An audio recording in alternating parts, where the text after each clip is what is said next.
Здравейте, аз съм Адара, а вие сте с моят канал Star Sky Адара Таро. Благодаря ви, че отново сме заедно. Благодаря ви за абонаментите, лайковете и коментарите, които изпращате под видеята ми. Изпращам цялата си любов към вас. В случай, че все още не сте се абонирали, а харесвате това, което правя, моля да се абонирате, тъй като по този начин ми помагате да достигам до повече хора, на които да бъда полезна. Ако желаете лична консултация с мен, можете да ми пишете по един от описаните по всяко едно видео начина. Темата, която съм избрала за днес, се нарича Истината за всичко. И така, нека да разберем истината за всичко, което ни се случва в момента, независимо в коя сфера от живота ни, до коя сфера от живота ни се отнася.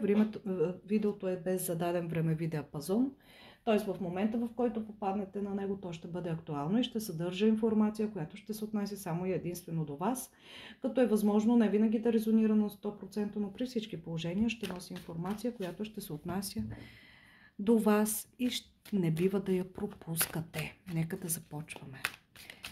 Истината за всичко. Да видим първо какво в момента се случва в живота ни. Какво в момента се случва в живота на всички, които гледат.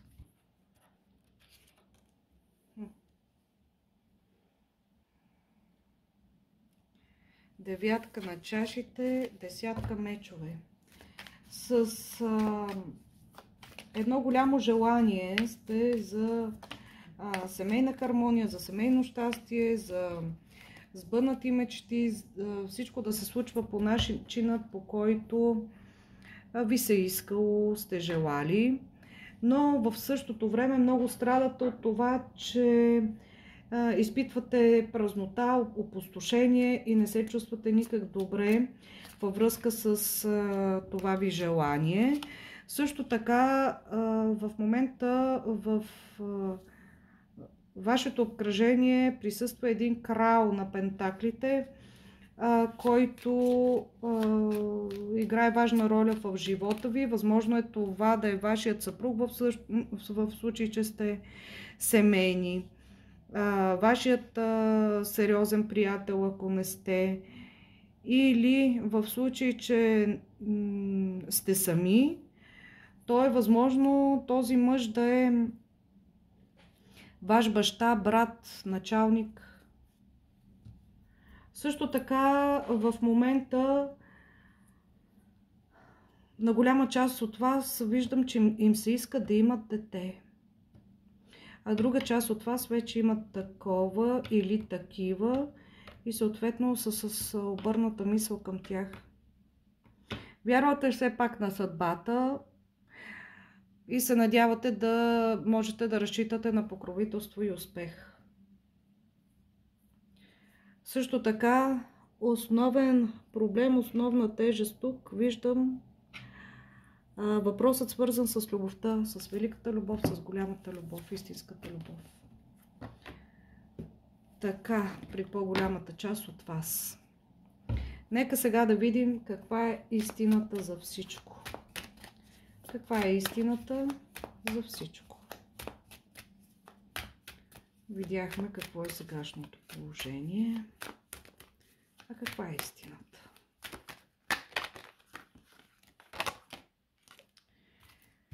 Така, видях.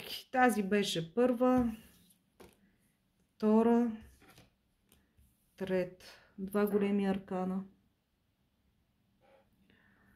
Така, момент да ги подредя, така че да се виждат. Имаме справедливостта, тайната жрица,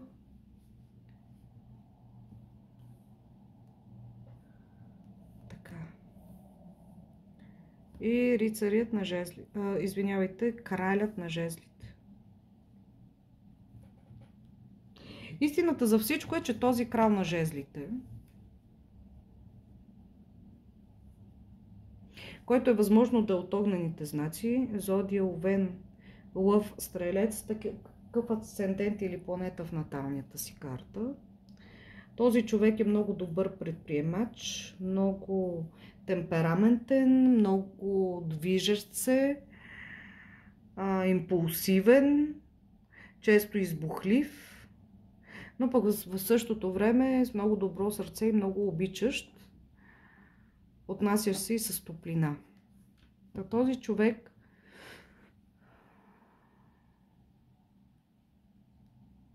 истината е, че той е определящия във вашия живот в момент и за в бъдеще. Не този, който видяхме краля на пентаклите преди малко. И има някаква тайна.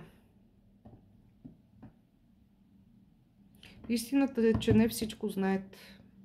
Че има нещо важно и съществено, което се крие от вас.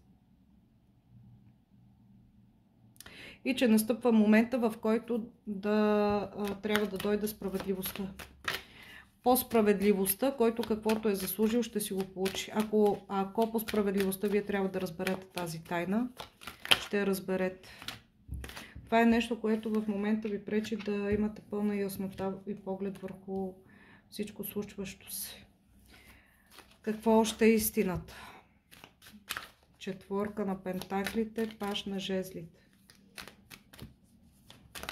Че тук се проявява някакъв вид алчност или скъперничество. И то от този крал на жезлите спрямо вас. По отношение на тайната имаме замесен още един човек. Паж на жезлите. Това е човек, който е влюбен във вас. Винаги готов да ви подкрепи, много лоялен към вас, възможно е да е по-млад от вас. 3 големи аркана от 6 карти. Истината е, че най-вероятно вие често се уединявате, оставате сами с мислите си. Трябва да го направите, особено по отношение на справедливостта. Тук може да става въпрос и за съдебно дело, в случай, че водите такова. Трябва да обмислите абсолютно всичко. И да се опитате да разкриете тази тайна, за да ви се изясни напълно картинката. Тези двама човека и тази алчност, която проявяват. Но пък в крайна сметка всичко ще се разкрие. В крайна сметка какво ще се случи? Хайде да видим сега картите, дали ще ни кажат. Хоп, излетяха 2 карти. Кои са те? В крайна сметка ще получим резултата от свършената от нас работа, което е положително.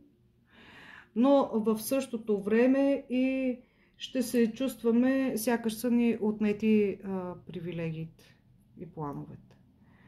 Това, което заслужаваме, сякаш е отнето от нас. Така ще се чувстваме, като в изгнание. В крайна сметка.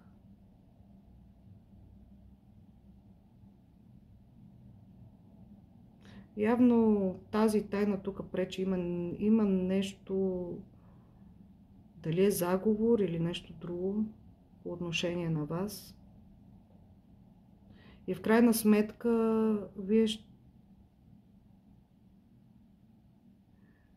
не го заслужавате, но ще го получите, като няма да се почувствате никак добре от това нещо, когато го разкриете, когато разберете. Но от друга страна пък ще получите и това, което ви се полага по справедливостта. Което пък е положително. Разбирате ли? Хем наполовина ще се развият благоприятно нещата за вас, наполовина не. Това е истината на този етап от време. Хайде да видим и с картите Ленорман. Какво ще кажат? Каква е истината за всичко? Каква е истината за всичко?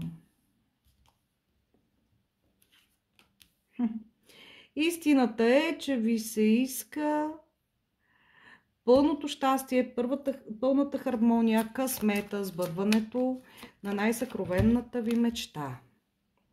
За целта обаче трябва да отрежете и да отсечете всичко, което е ненужно вече в живота ви, за да отворите място на новото. Каква още е истината? Възможно е да не сте готови. Истината е също така, че трябва да бъдете постоянни, че имате всичко, което ви е необходимо, трябва да проявите още търпение. Надеждите са ви основателни, а усилията, които до момента сте положили, с времето ще доведат до успех. Каква още е истината? Имаме една двойка. Дамата и кавалерът. Двама човека, които много се обичат. Които гледат един към друг. Които са заедно. В случай, че сте разделени, с вашата половинка ще се съберете. Общо взето, истината е, че всичко това, което ви движи, е любовта. Независимо дали го осъзнавате или не. Любовта ви дава сили, любовта ви кара да мечтаете, любовта ви кара да постигате. И можете да бъдете спокойно по отношение на любовта. Независимо, че преди малко видяхме, че ще се почувствате не особено добре в един момент, защото има хора, които ще се погрижат или в момента работят в тази посока да се случат така нещата, но пък от друга страна, по отношение на любовта, тя ще ви дава сили. И ще ви води напред. Това е истината. Нека да видим и ангелите, какво искат да ни кажат относно истината за всичко. Каква информация искат да ни предадат ангелите относно истината за всичко. Архангел Михаил. Вие работите в тясно сътрудничество с Архангел Михаил, който ви закриля и ви води в тази ситуация. Архангел и Михаил е плътно до нас, така че не се притеснявайте, закриляни сте, смело, с гордо дигната глава напред. Това беше всичко от мен за днес. Надявам се да ви бях полезна. Благодаря ви, че отново бяхме заедно и до нови срещи.